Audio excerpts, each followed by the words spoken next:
Welcome to Savage Minds. I'm your host, Julian Vigo. Today's guest is Alison Gaffney, a 36-year-old mother of two from Corby, Northamptonshire, who is currently a carer for her 9-year-old son, Fraser, while also raising her 2-year-old toddler, Archer. In 2018, Gaffney and her partner, Andy Hind, learned that Fraser had a rare type of leukemia which they believe was caused by the botched disposal of millions of tons of contaminated waste after the closure of Europe's largest steelworks in Corby, Northamptonshire, in 1980. A 2009 civil case linked the council's negligent cleanup of the site to a cluster of birth defects in local children in the 1980s and 1990s. This case was dramatized in the 2025 Netflix series Toxic Town, but by all measures, this mini-series only tells part of the story. Since 2020, Gaffney and Hind have led a campaign representing approximately 50 families of childhood cancer dating back to 1984, and they have recently been denied valuable data by the council when the families requested a list of sites in Corby that were potentially contaminated. I welcome Alison Gaffney to Savage Minds. I'm very happy to have you on the show. I know about Corby simply by coincidence of having watched the Netflix series earlier this year called Toxic Town. Your investigation into the cleanup of the steelworks in Corby started when your son was diagnosed with a rare cancer at 17 months old. You and your husband investigated the possible causes since this form of cancer is not hereditary. And after much research and speaking with other locals, you realized that the cancer was likely caused by the illegal dumping of toxic waste that happened in Corby when the steelworks closed in 1980. Though you lead a campaign of 50 families, you have told me that you are aware of over 130 cases. Can you explain what happened in your particular case and what led you and your partner to be proactive? Absolutely. Yeah. So as you said, Fraser was diagnosed at 17 months old, and we were treated in our local hospital, which is Leicester. They have a specialist oncology ward there. Whilst he was undergoing treatment, obviously we would see a lot of families, but we really started to see a lot of families from Corby, people that we recognised and, people that we knew the names of who they were. And we would just talk about it on the ward, and nurses would just say, oh my goodness, there's been so many children and young people from Corby who have had cancer. And we were like, wow, that can't be right. Childhood cancer is supposed to be rare. It's something, that you see, unfortunately, on telly, the odd child. But in this town, everybody knows a family that has been affected. And whilst we were in the hospital and then hearing it wasn't a genetic reason why Fraser had this rare cancer, we really started to think, well, why? Why has this happened? Also, myself and my husband had neither had any cases of cancer on either side of the family. So it was a real big explosion of emotions when this happened. And whilst we were there, like I said, we just started to think why. And then Fraser unfortunately relapsed twice and he had to go through a bone marrow transplant. And whilst we were in getting treatment, again, there was another family that came in, and I was like, oh my goodness, I used to work with her mum. It was a really close knit. And I actually remember texting my boss at the time and saying, oh my God, you won't believe who's just walked into the ward, So it was really just getting a bit too much on seeing things.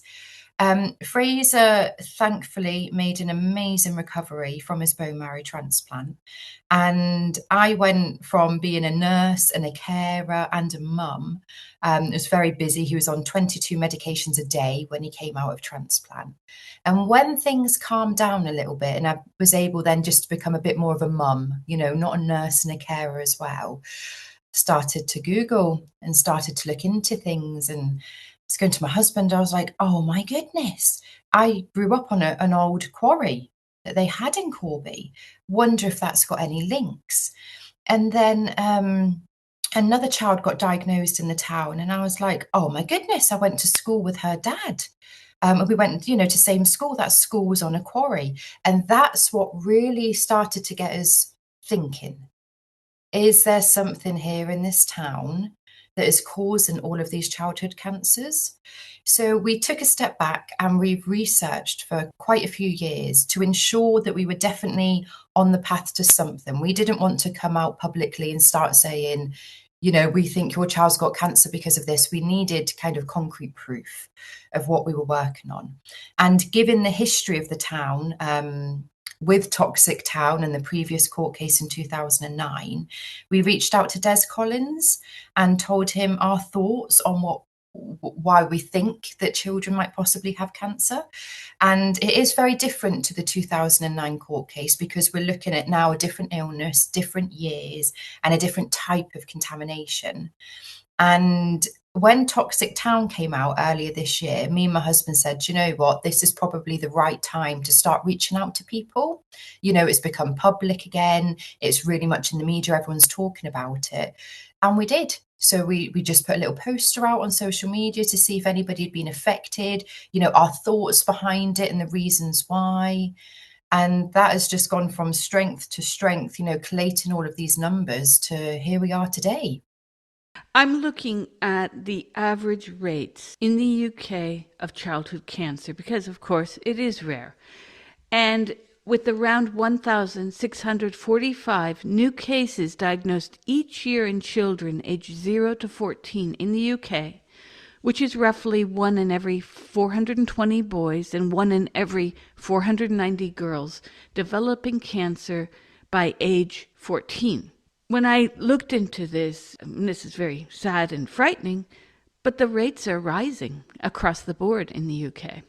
Do you happen to know the figures for Corby itself? I know it's hard to do because, as you mentioned to me, this can include people who live there or the children or the people who work or go to school there. But is there a ratio that shows the increase from the national average? That's what we're waiting for right now. So we did approach the council in June and we said we are struggling to get our hands on figures because nowhere holds these figures that anybody can ask for. I put out freedom of information to all hospitals, doctors, surgeries, and we didn't get very many answers back. So the council are working on figures. They can only obtain figures for the past 10 years due to their data set they can get their hands on.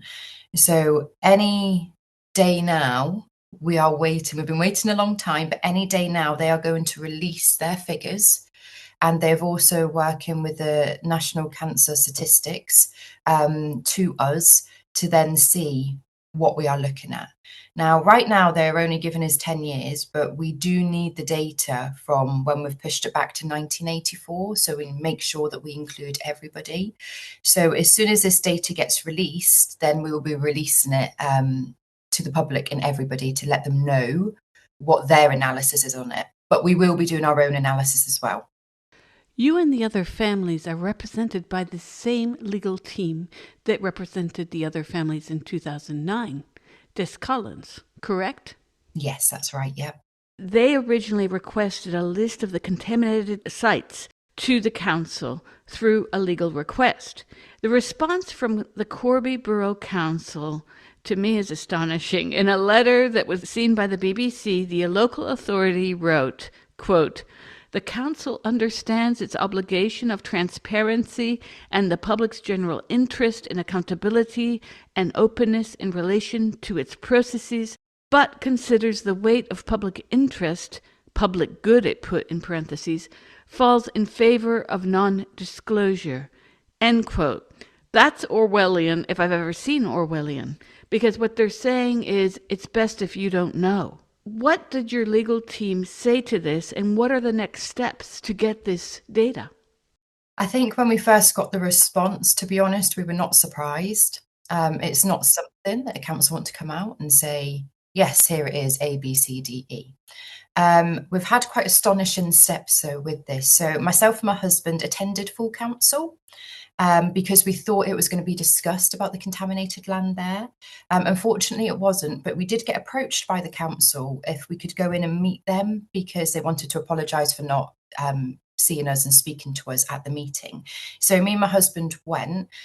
We were unaware what was going to be discussed completely, but actually when we went into the meeting, they said that they do not know where the contaminated land is, if there is any, and they want to work with us to try and identify any spots that there may be areas, which is a huge step forward. The council have said they want to be transparent and honest in this. As I pointed out at the meeting, they have a duty of care to protect their residents, and right now that's not happening, with putting the head in the sand and ignoring it. So we're now waiting for the council to set up a date for the first working group, which will involve me and other campaigners and council officers, to ensure that it is done in a transparent, fair way for everybody. And we will identify areas through whistleblowers and through knowledge on where this toxic waste was dumped. And we go from there, really. So it is a huge, huge step forward for a council to actually put their hands up and say, we need to work on this and take responsibility. There is a problem. Now, the UK Health Agency has put online recent research that suggests that, quote, exposure to cadmium in the general population may increase the risk of cancer of the endometrium, breast, testes, bladder, pancreas, and gallbladder, end quote. Now, the toxins that were released in the cleanup, if you could explain to our listeners how they were released, because a lot of people hear the words cleanup and think, how can that lead to a chemical disaster? All the years that this steel mill was in operation, I believe it has been functioning since the 1930s, at least under the name of Stewart's and Lloyd Steel Works.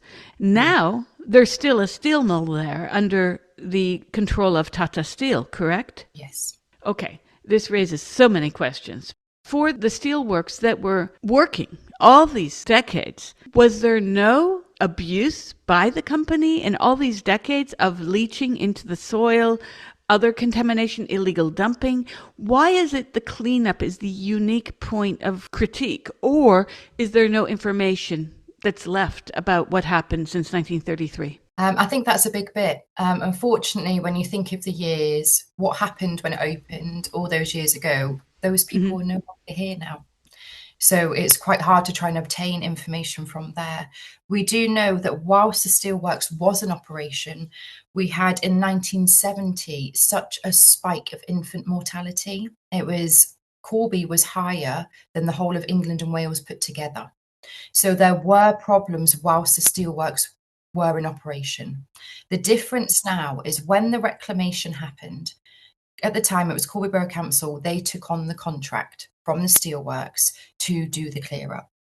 Now, what we know from the 2009 court case is when this toxic waste material had to be moved, it was supposed to be prepared in a correct way so that it would not damage the people. However, these trucks were moved through the town from A to B, moving the toxic waste with no covering, no protection. So the toxic dust went up in the air, in the atmosphere, and was breathed in and inhaled by people and pregnant mothers, which then caused deformities within their children. What we are, like I said, looking at now is that when these lorries moved this waste, as a whistleblower has stated, wherever there was a hole, they dumped it. Now, bearing in mind, we had 15 quarries and pits within Corby at that time, so covered the whole town. Everywhere had to be filled with this toxic waste. They didn't know how to move it correctly. So they dumped it in areas, put soil on top, and thought that was it. What we have learned through this is toxic material leaches through the ground. It's about 100 years of contamination, strong contamination from the heavy metals that are in this ground. So the toxic waste that is in the ground is still leaching up in gas form and possibly through waterways. When you look at the depth of some of the quarries, it will be on the water level. So now people have been exposed, and we still have 60 years yet of exposure. The big problem that we find is it's an invisible killer. Now, if this was to, for example, give off a green mist out of the ground, people would see it and you wouldn't want to go near it. But because it's invisible, it's quite hard, I think, for some people to realise what a danger this is causing. Now, as you said, look at Taranto. Look at their levels. We have recently just been over there to see the steelworks and the families that have been affected. And it's happening there. It's happening where there's steel plants in the world. It is happening all over. This is a major, major problem. And what me and my husband are doing, part of what we're doing is we want to prevent future cases of childhood cancer. We want to protect the people that are in this town. You cannot change what has happened to us and our son Fraser, but through what we have been through and the hellish nightmare we've had to endure with him means that we have found a positive to try and help others. Reading about the history of Corby is also quite interesting because the company Lloyds and Lloyds began extracting iron ore from the ground in 1881. And it was in 1903 that they merged with the Scottish company A&J Stewarts and Menzies to become Stewarts and Lloyds. And that's when they opened the iron works in Corby in 1910. And it was in 1932 that the site was chosen for expansion and a new steel works. That's when they began rolling mill and tube making in a plant that was added to their iron works. And the population more than doubled. 10,000 people came to the town for work. And by 1939, the village was then a town. And I don't know what the population today is, but the steelworks thrived well into the Second World War. And it helped to create an underground pipeline stretching between the island of Wight and Cherbourg to provide fuel for the Allied forces. So there were some good things to come out of this company.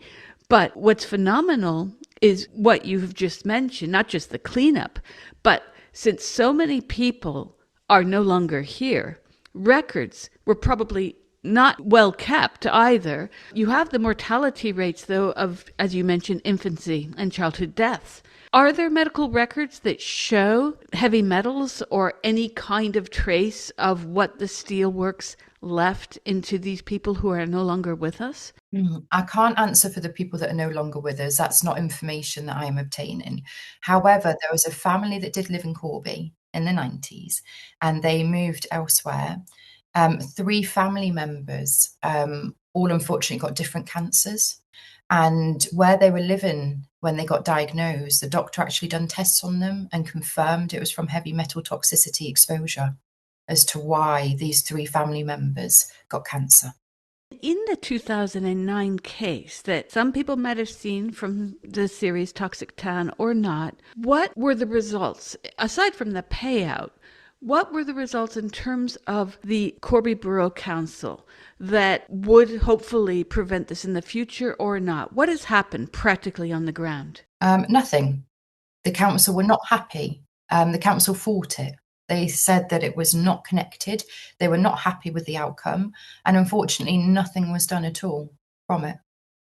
So even though the claimants got payouts and those mothers worked incredibly hard, and some of them are still working incredibly hard to get answers for illnesses, nothing was actually done. And that's why now me and my husband are saying there has to be a change. We cannot continue with this. And are there people who learned of the cases in the 2009 legal suit who thought, oh, the steelworks cleanup caused birth defects, so the things that I'm seeing in my community and my family are probably not related? Like, could there be that kind of disconnect that people, because most people are not scientists and might not understand that heavy metals can cause many things, not just birth defects? Yeah, so we're seeing a bit of a mix, to be honest. So you still have a lot of people in the town that are very proud of their steel heritage and they don't want us to try and bring that down. Now, don't get me wrong, I'm incredibly proud of the steel heritage of the town. My father moved down here. He was one of the men that came down with his family and his dad. My dad worked in the steelworks. All my uncles did. The steelworks are incredible things. But then now I think people are realizing that generations down the line, people are suffering, and that's not okay. from an industry that did help World War II and helped many people and paid people so there was food on the tables and families were able to survive, does not mean that 30, 40 years down the line after closure, those children are now in hospital and some are passing away. It's a very clear divide of the town. We've got 50% that are going, absolutely fight for it, we need answers to protect, and some that are saying, no, please don't. One can understand, especially with the decimation that Thatcher did to the mining communities and the industrial communities throughout Northern England especially, that people might feel the push against their integrity. And it's also hard, I have to say, to be a victim. We watch a lot of movies like Erin Brockovich and we think, oh, those people suffered so much. But it's also hard to be a victim and to say, I've been victimized because of this, this, and this, because it involves you opening up your personal life. And a lot of people just don't want to do that, right? Absolutely. It was incredibly hard for me and my husband on this journey. Now, Fraser had such a rare cancer and incredible journey that lots of people wanted to get in touch with us and try and get his story out there. We refused a lot of it at the time because we didn't feel it was fair on him. For him, he was so young, he didn't have a choice. We did do a Make-A-Wish video because that was a magical experience and he loved it.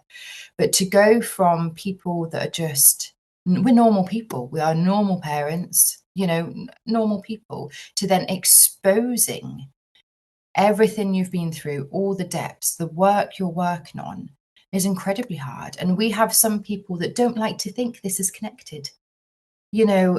Like I said, you can't change what's happened. And to think that just because of the place you were born or worked in or schooled in might have caused your cancer as a young person or you then to have a child with cancer, it's soul destroying.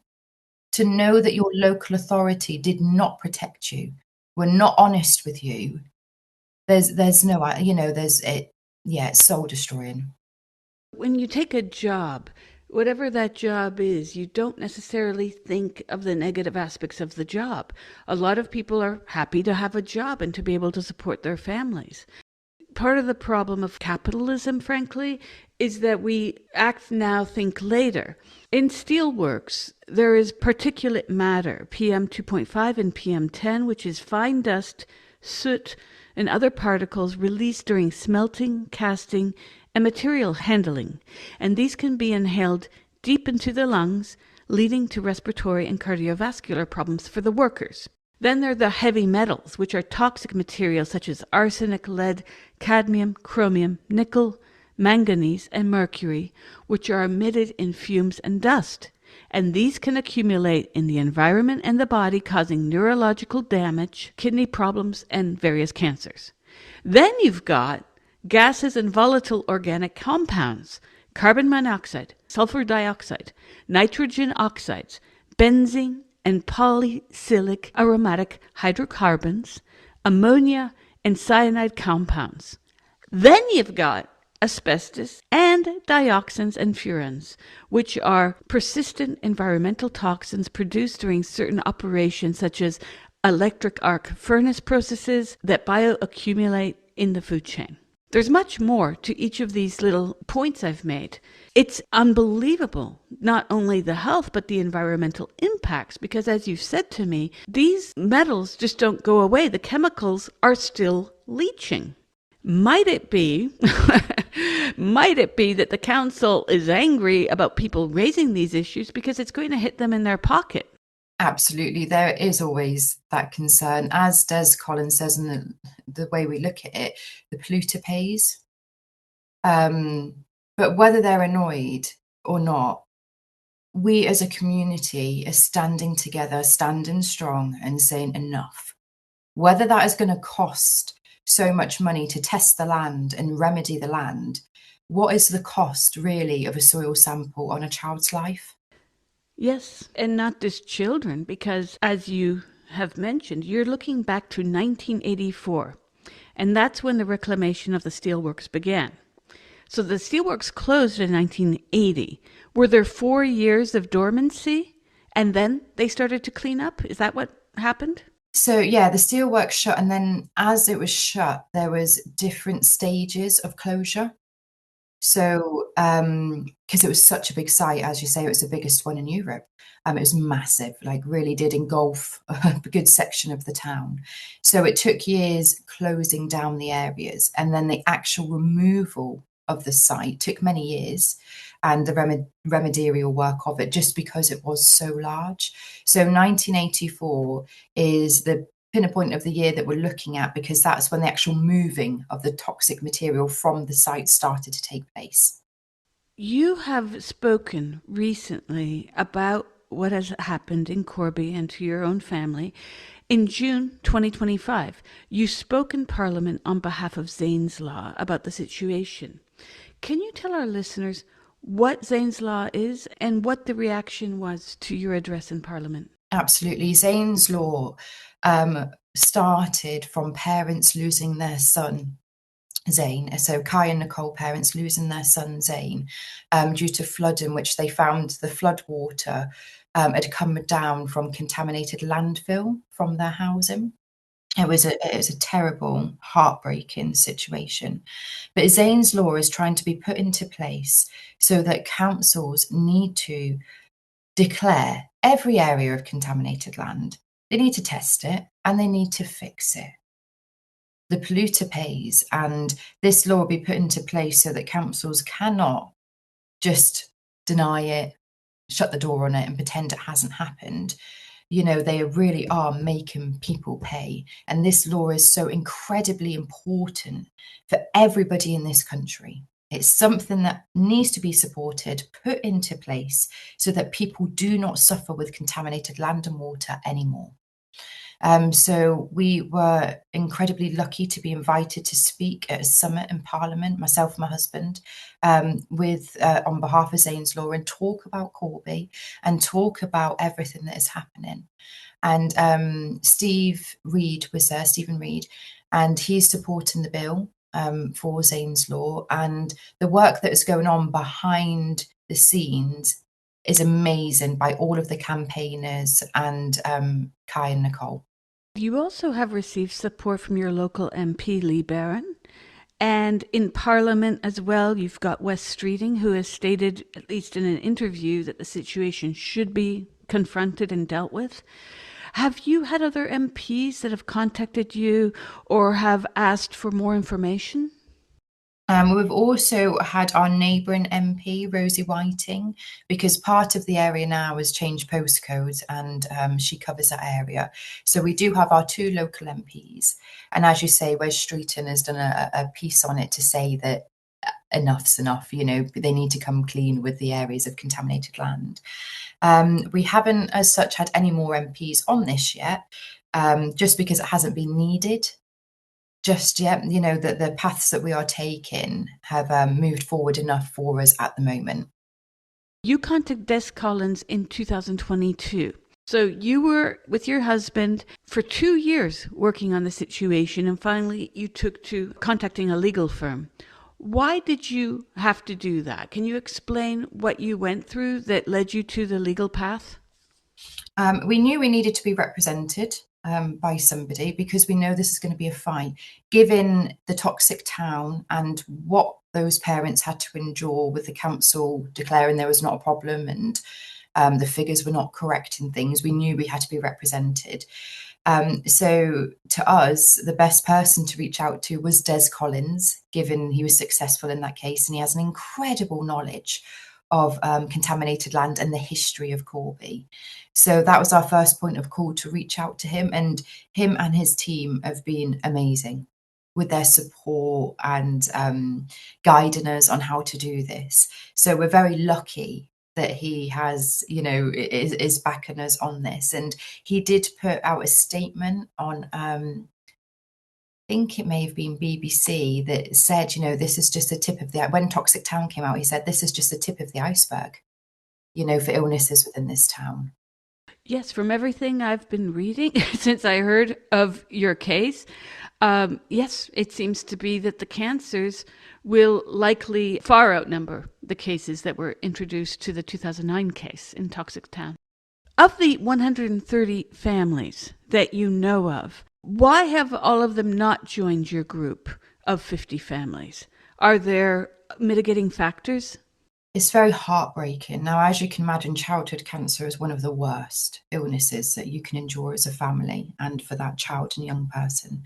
Some people have lost their children. A lot of people have lost their children, and they are quite happy to say, no, it is done. We cannot change it, and we don't want to be involved with this. I think for some people to realize that there was a cause to their child becoming so ill is really hard to fathom and hard to, get your head around. I can understand that. I do. It must be very hard, even for the families that are having serious medical interventions while they're on board with this. It can be, I imagine, very gut-wrenching for them. We spoke earlier about historical records. What kind of historical records can you not access? Because I would think that deaths of children should be open, that people can see the cause of deaths, maybe not detailed coroner reports, but in most countries, there's a legal requirement to conduct autopsies on children. That's a standard in England as well. So why is it that you might not be able to have access to those records so that you could collate better data? Oh, wouldn't we like to know that answer? It's really tricky. To be honest, all of us in the whole group are saying, like, why is there not one central place? We should be able to say, right, we want just rates, for example, rates of childhood cancer for everybody aged 0 to 24 who are diagnosed within these postcodes. That should be quick information that people can get. That's our children. That is our data. So we should have a right for that to be, collated in a central place that we can access. You're listening to Savage Minds, and we hope you're enjoying the show. Please consider subscribing. We don't accept any money from corporate or commercial sponsors, and we depend upon listeners and readers just like you. Now, back to our show. In many countries in the West and even beyond, when you buy a house, you have the right to have certain data about if there was a mold contamination, to see if it was repaired, etc., etc. Isn't this phenomenal that something much more serious than in the States, for instance, you have the right to know if there was ever a homicide in the house that you're buying? Just an example, okay? But you cannot get basic data sets that should be available not just from Corby, but through the NHS. Because if I want to go and move to Corby, wouldn't I have the right to see teacher per student ratio, crime data? I can get that, but I can't find out if there are heavy metals being leached into my drinking water? It's very concerning, isn't it? I think what really opened our eyes is when we were in Toronto. They were saying how there's one data set that gets updated every 4 years, and it has just straight numbers of children, young people, adults, diagnosed with cancer. So they're able to get that information ever so quickly, whereas we have been fighting and fighting through freedom of informations back and forth, and how long it has taken the council to try and get information that they can get. And it's mind-boggling as to why. Like I said, it's our information of our children. So we should be entitled. Yeah, however, the inverse is true in terms of the media, as I was mentioning earlier to you, because Italy has 6,000 cases of defamation against journalists a year. Defamation here is criminal. I was able to learn more about the cases in Taranto from The Guardian than I was from Italian papers, and the reason for that is journalists are afraid to write on this subject. And there's huge control over the media by the agrochemical and big pharma sectors, right? This is something I learned about during lockdown. I was really shocked by how much advertising is put into legacy media by big pharma and the chemical sector. Yeah, they don't want to advertise what was going on. Not at all. They want to buy it. It's so concerning that money, yet again in a situation, takes prevalence over health. Another thing that I find amazing here is you wrote me that the areas of housing were being developed the same year that the quarry stopped working. When houses are built, especially large flats, they have to dig pretty deep into the ground. It's highly unlikely that they wouldn't have seen the evidence of the toxicity, right? So one has to wonder, despite the fact, if we go back to the opening of these mines back in the late 19th century and then the reallocation of who owns the mines in the 1930s, there are no records being kept. Okay, that was human ignorance, unfortunately. But as late as the 60s and 70s, still, there were advocacy groups around the world speaking about environmental pollution. Our own Ralph Nader in the States is known for that. He was the first advocate for the EPA. He was a major solicitor who basically changed careers and became an outspoken advocate for environmental awareness. This wasn't just situated in the US in the 1960s. This also took place in the UK, around the UK. The idea of dumping toxic waste was considered verboten back in the 60s and 70s, yet the reporting of this wasn't quite regimented so tightly. When can you access, from what year can you access the records of the kind of toxicity?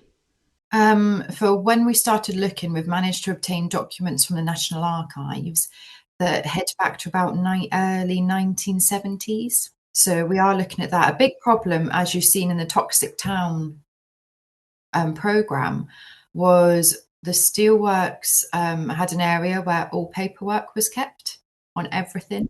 That went up in flames.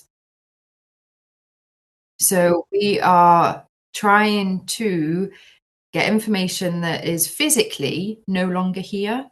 There is no documentation. It's incredibly hard and frustrating. But some of the documents, like I said, are in the National Archives.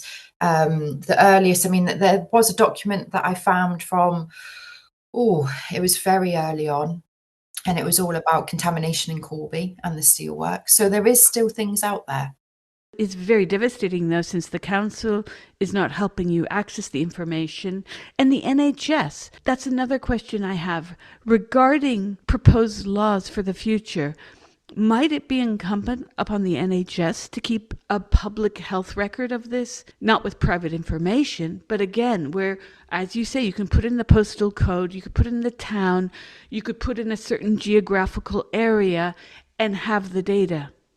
Yeah, absolutely. There needs to be a quicker way to access. We are trying to identify a problem.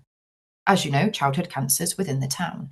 That information should be accessed very quickly so we can get that data and then we can be proactive in trying to prevent more cases. There does need to be one register, one accessible register, like you said, that is not drilled in so it can't go too deep to make it where people could be identified. But for example, we should be able to say how many people were diagnosed with cancer between the ages of 0 to 24 within the postcode of NN17 between 3 years.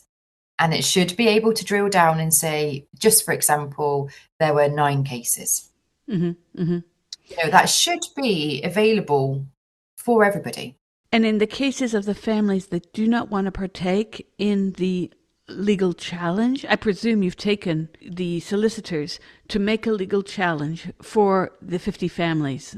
And for those families that can't or do not want to take part because of the reasons you stated earlier, can you anecdotally refer to them in your case?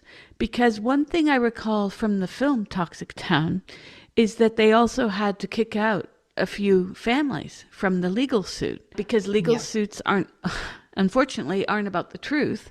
It's about the kind of story that you can present and what will work best to win the case. Are you finding similar aspects in your cases? Not as such yet. We don't know. I mean, as we know, some people may be pulled from it, but we don't know who that would be yet and why, the reasons. We can't do anything until we get the data sets first, and then we will have the specialists and people starting to look into it. but we're very well aware that could be a case. And me and my husband have frankly talked about it. Fraser's case, because his cancer was so rare, might be taken out. We don't know yet. But if it is, it is. At the end of the day, he's made a legacy to help all these other families and children.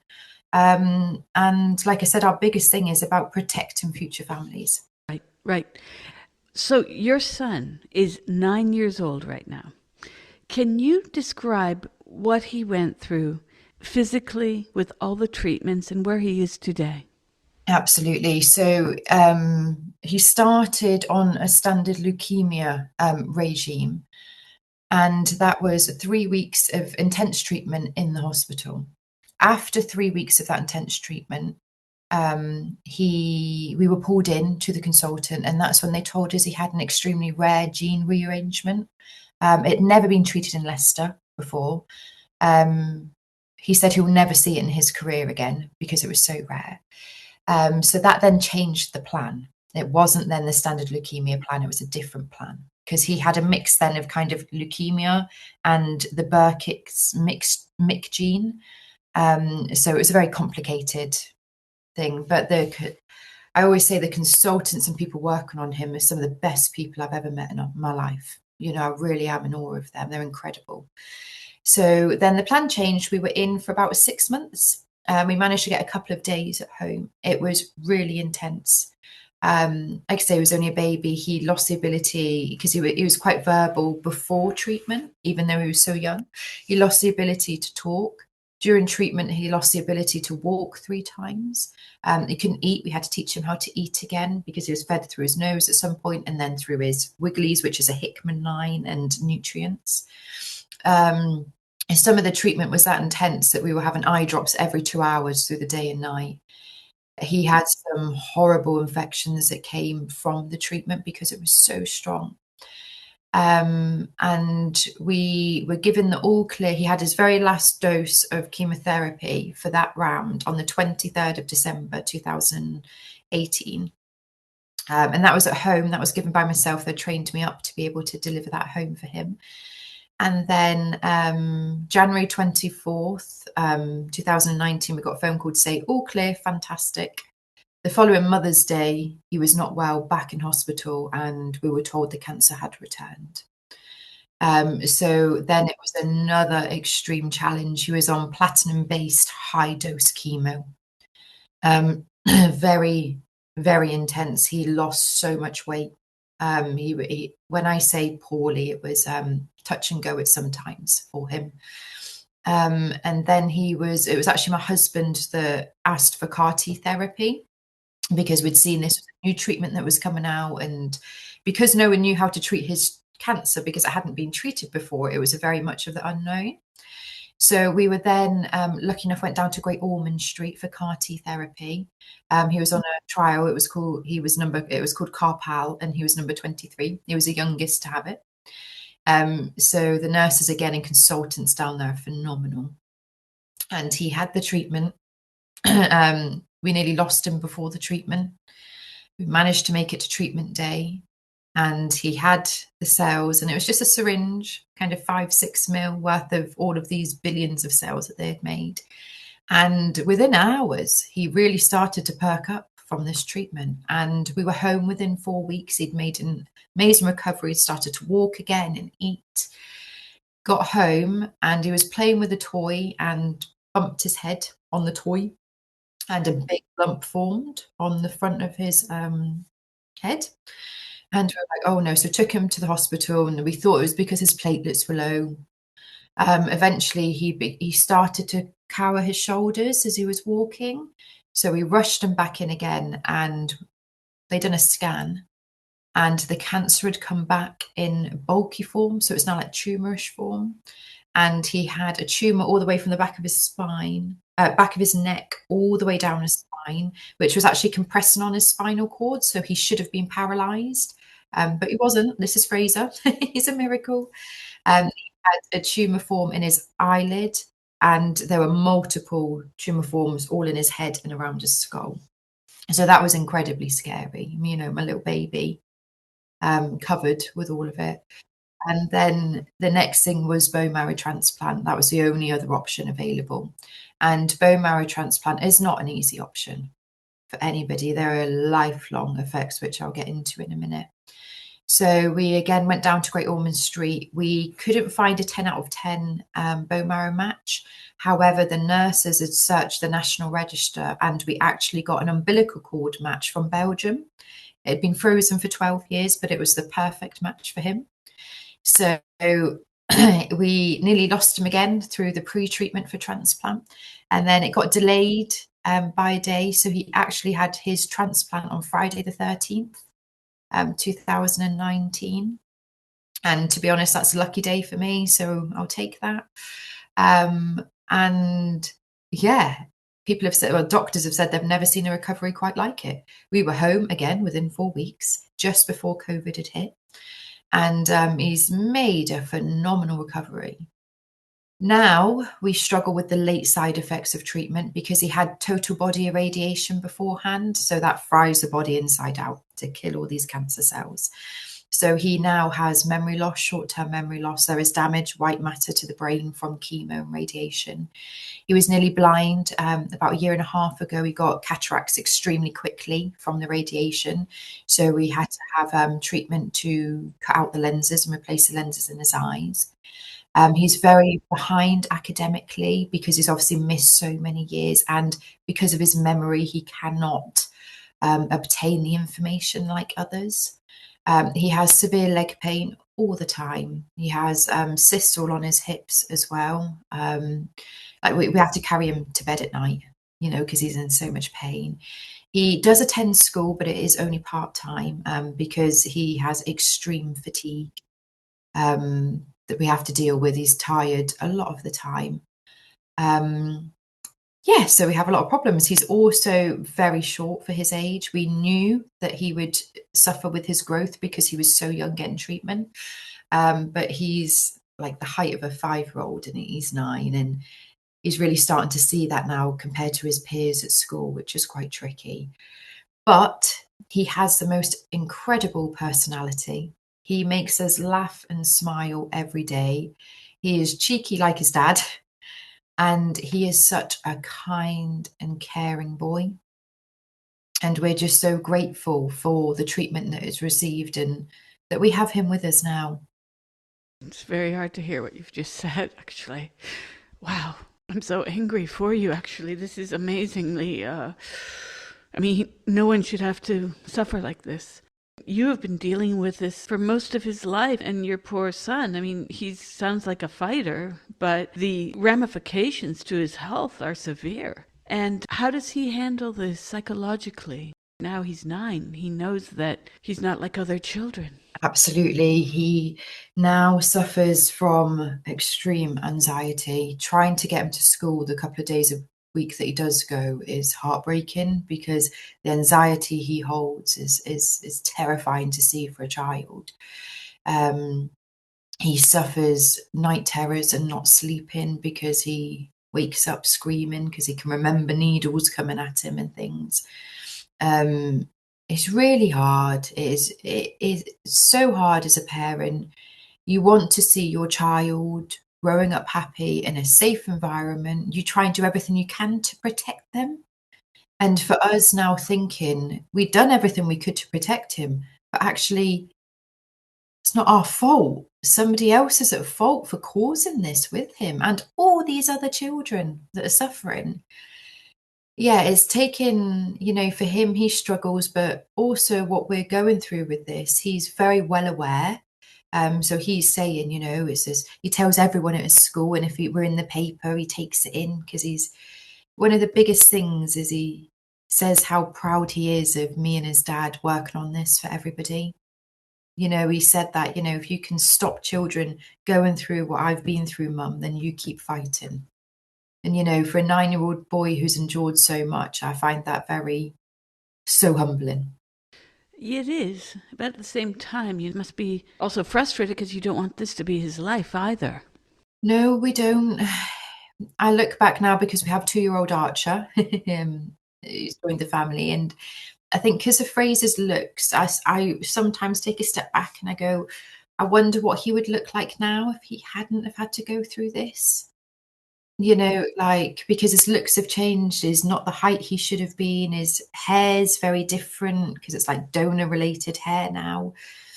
Really hard because I look back and just wonder what his life would have been like, without any of this. Well, you talked about some of the repercussions of having a bone marrow donor. What are those repercussions to his life? A lot.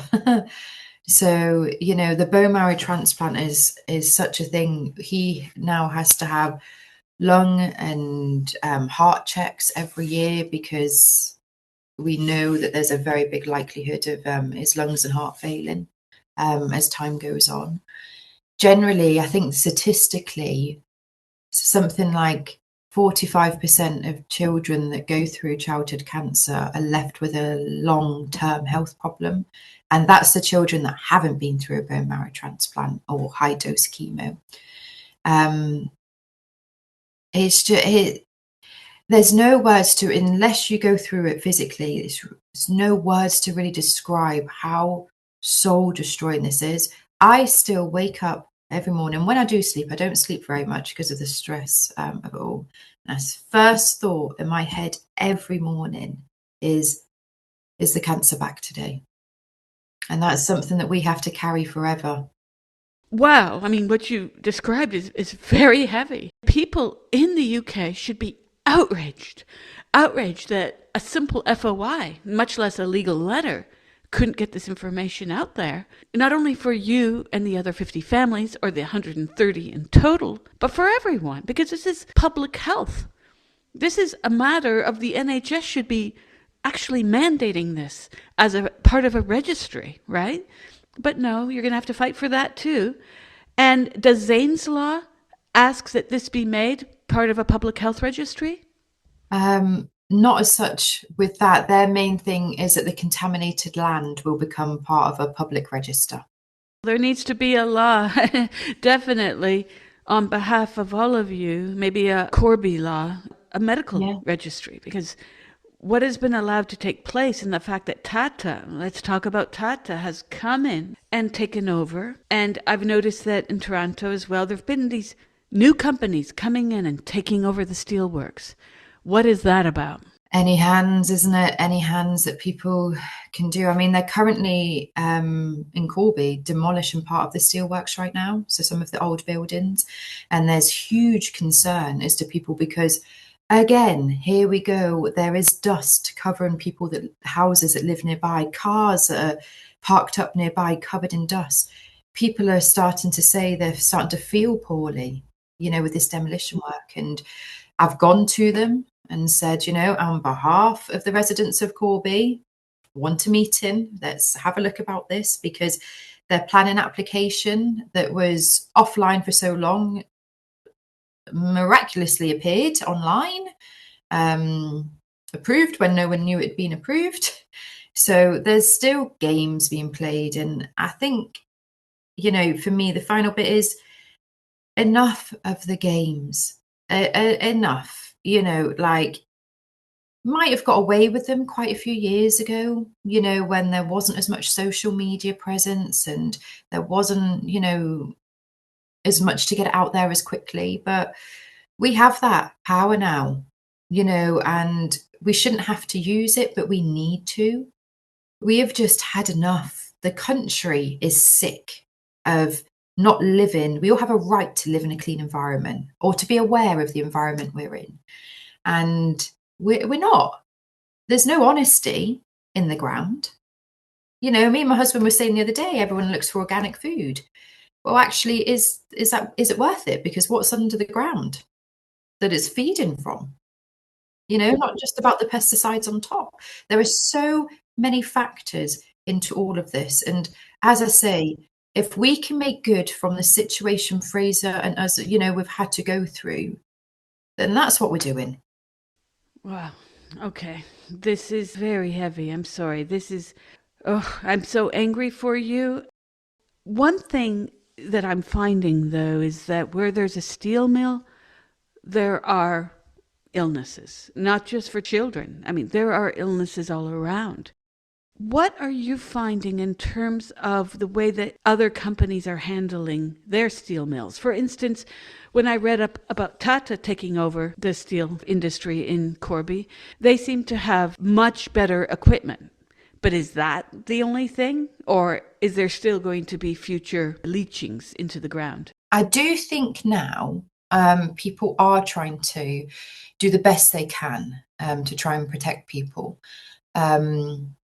But we can never be fully certain if this will protect everyone in the future. It's one of those slightly unknowns. Visiting Taranto and seeing the steelworks there, they do have prevention because obviously it's a working steelworks. They do try and have preventions, but some of them I was looking going, they've got netting up, really high netting around the steelworks. And I'm like, well, what good is that going to do? The dust is going to go straight through that. So even though there are physical things there I think to try and make people feel more comfortable that they're protecting their people, doesn't necessarily mean they are. Yeah, and plus the lack of information will mean that just like the council is trying to block your access to information, and I'm sure they're going to insist in the courtroom that childhood cancers are sad, but they occur and there's no way to prove it, right? This is what they did with the 2009 case as well. The reality is that where there is capitalism, there seems to be no accountability until it's too late. So have other experts come forth to join and help out, even donating their time in data crunching scientific information? Absolutely. We've had some incredible people helping us and trying to help. I think, to be honest, until we get this data set, that's, it's kind of holding us back a little bit.